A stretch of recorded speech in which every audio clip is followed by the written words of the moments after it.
Zdar si nohy, ty pičo.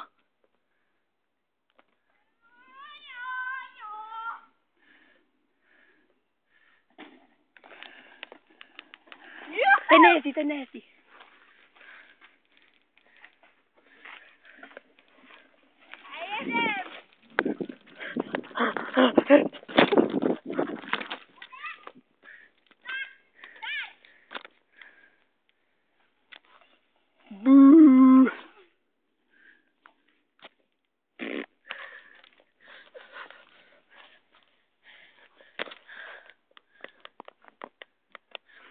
Teď se Vojta odváží skočit.